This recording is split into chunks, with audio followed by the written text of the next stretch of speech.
Hello everyone, myself Monica Beniwal and I welcome you all to my YouTube channel. So in today's class we are going to learn about Mahajanpad, their origin, source and location on the present day India. So without much ado, let's get started.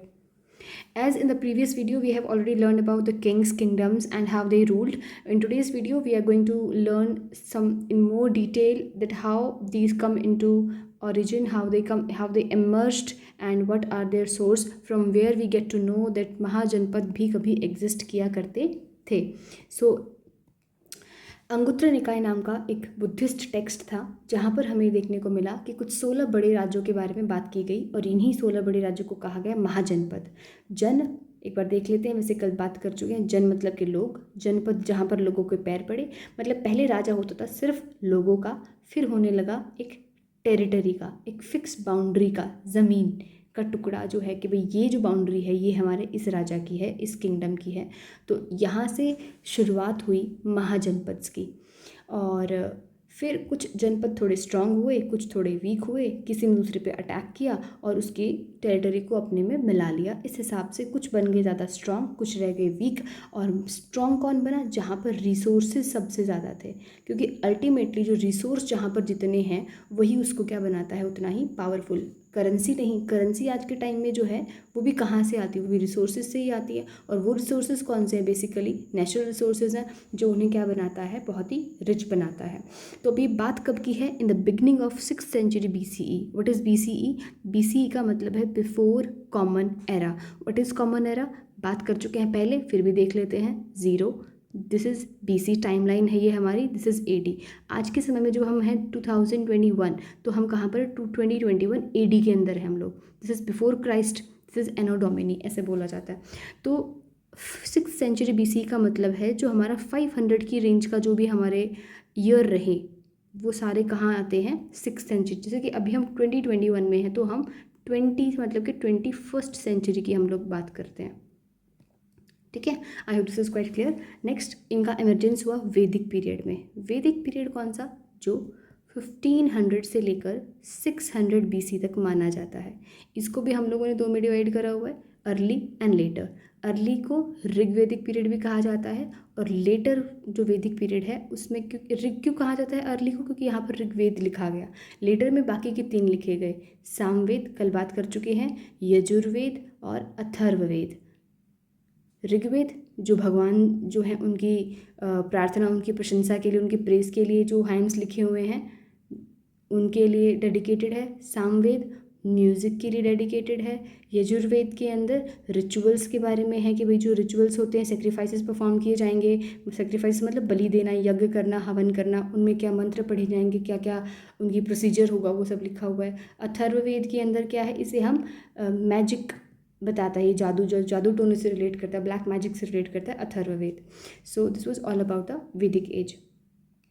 अब हम देखते हैं कि कहाँ कहाँ पर थे, emergence कहाँ हुई इनकी. So the history tells about that the development of the eastern UP and western Bihar from 6th to 4th century BCE, क्योंकि वहाँ पर जो है प्रचुर मात्रा में क्या प्रेजेंट थे? रिसोर्सेज प्रेजेंट थे. This resulted in the expansion of the territories. बताया मैंने, रिसोर्सेज थे, दूसरों के ऊपर अटैक करने का बहुत आसान हो गया क्योंकि उनके पास देखो यहाँ तक आते आते आयरन के बारे में पता लग गया था. और जो हमारा जो इंडिया का जो बिहार और यूपी वाला एरिया है वहाँ पर क्या है? आयरन की माइंस हैं, फॉरेस्ट्स हैं. वहाँ पर बहुत जो गंगा और ब्रह्मपुत्र, सोन रिवर सारी मिलकर क्या बनाती हैं? इस एरिया को बहुत ही फर्टाइल बना देती हैं. और इन्हीं सब चीज़ों के चलते फॉरेस्ट थे तो वहाँ पर बहुत सारे एनिमल्स भी प्रेजेंट थे, कल भी बात कर चुके हैं. वैसे if you have not watched the previous video you can go to the I button and watch the previous video. तो ये सब चीज़ों ने मिलकर क्या बनाया? उस एरिया को स्ट्रॉन्ग. और इसी के चलते हम लोगों ने देखा बाद में कि जो मगध है, मगध जो आज का प्रेजेंट डे क्या है? बिहार, वो बन के उभरा सबसे स्ट्रॉन्ग महाजनपद. अब इस पीरियड को कहा गया the second era of urbanization. अगर ये सेकेंड था तो फर्स्ट कौन था? फर्स्ट था हड़प्पन सिविलाइजेशन का, क्योंकि यहाँ पर देखो सिविल हो रहा था, सिविलाइजेशन, अर्बनाइजेशन, शहरीकरण हो रहा था. क्योंकि जो गांव थे वो चेंज हो रहे थे सिटीज़ में. जो एडमिनिस्ट्रेशन है वो क्या होती जा रही थी? सिस्टमेटिक होती जा रही थी बहुत. जैसे कि हम नेक्स्ट वीडियो में पढ़ेंगे इस चीज़ के बारे में कि वहाँ के जो राजा थे। अब देखो, राजा अकेला तो राजा कर नहीं सकता, उन्होंने आर्मीज रखनी शुरू करी, उन्होंने टैक्स वसूलना शुरू किया, तो जाहिर सी बात है कि बहुत सारे अलग अलग डिपार्टमेंट्स बन गए होंगे। उन डिपार्टमेंट्स को संभालने के लिए अलग अलग लोगों की ज़रूरत रही होगी, जैसे कि आज के समय में भी रहती है। तो कुछ फुल्ली डेवलप हुए, वो विलेज हुए, गांव कहलाए, फिर टाउन हुए होंगे, फिर कुछ सिटीज़ रहे होंगे, और फिर कुछ स्टेट्स रहे होंगे, और इस तरह से जो है इन सभी का क्या हुआ होगा, एडमिनिस्ट्रेशन चलता रहा होगा। So this era was known as the second urbanization, and this is quite an important one because महाजनपद के पीरियड को ही सेकेंड अर्बनाइजेशन कहा जाता है। ये सवाल हमें बहुत बार पेपर में देखने को मिलता है। अब हम बात कर लेते हैं लोकेशन की। तो जो 16 महाजनपद हैं, पता लगा अंगुत्तर निकाय बुद्धिस्ट टेक्स्ट के अंदर मिलते हैं, ठीक है। इसके अलावा हमें महाभारत के अंदर भी इन, और जो अथर्ववेद है उनके अंदर भी इनके बारे में हमें देखने को मिलता है। कौन सी लेकिन सबका एक साथ वर्णन सब में नहीं मिलता है, तो इसीलिए हम लोगों ने अंगुत्तर निकाय को ही यहाँ पर सोर्स के रूप में रखा है। इन द नेक्स्ट वीडियो हम जानेंगे कि पर्टिकुलर किस किस महाजनपद के बारे में कौन कौन से वेद या फिर कौन कौन से टेक्स्ट के अंदर लिखा गया है। तो सबसे पहले हम बात करेंगे मैप के बारे में। अगर आप मैप नहीं जानते हैं, इंडिया का मैप आपको नहीं याद है, एटलीस्ट इंडिया का मैप आपको बहुत ही बेहतरीन तरीके से याद होना चाहिए, बिल्कुल जहन में बैठा होना चाहिए, ताकि जब भी आप किसी भी स्टेट या फिर स्टेट से रिलेटेड किसी भी न्यूज़ को पढ़ें तो आप सीधे उस मैप में वहीं पर लोकेट कर लें अपने दिमाग के अंदर, because this is the best way to learn, to understand things, as per me, my personal opinion. बाकी आप देख लीजिएगा। सो बात करते हैं लोकेशन की। तो कंबोज, गांधार, कुरु, सुरसेना, मत्स्य, अवंती, छेदी, वत्स, कौशला, पांचाल, मल्ला, काशी, मगध, असाका, वज्जी और अंग, ये सारे मिलाकर बनाते हैं हमारे 16 महाजनपद। अब इनकी कैपिटल जो है यहाँ पर ऑलरेडी लिखी हुई है, लेकिन देखिए इम्पॉर्टेंट क्या है, इम्पॉर्टेंट है सदर्न मोस्ट कौन है, असाका, हमें याद होना चाहिए।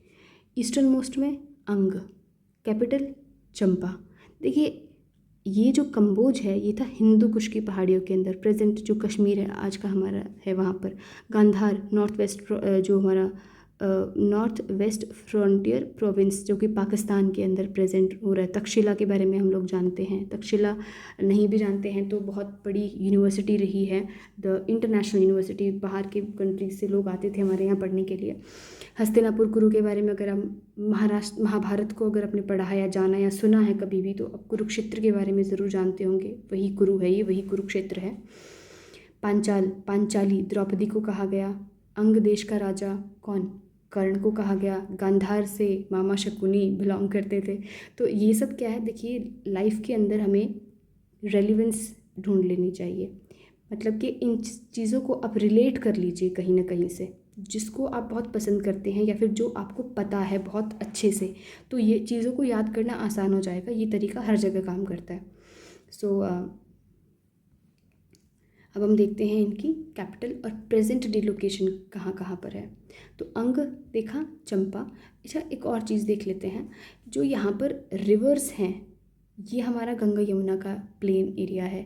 ये हमारा क्या, जिसको सप्त सिंधु कहा जाता था पहले, वैसे आज के टाइम में हमारा यहाँ पंजाब है। पंजाब मतलब कि 5 नदियों का संगम। सप्त सिंधु को क्यों कहा गया पहले मतलब कि जो पूरा एरिया अगर मिला दिया जाए तो यहाँ पर 7 रिवर्स प्रेजेंट है। ये हमारा जो है वो दक्कन का पठार, यहाँ पर छोटा नागपुर पठार, और यहाँ से होते हुए ब्रह्मपुत्र रिवर, गंगा, यमुना, सोन, ये सब अगर आपको पता है तो चीज़ों को याद करना बहुत ही आसान है, बिलीव मी।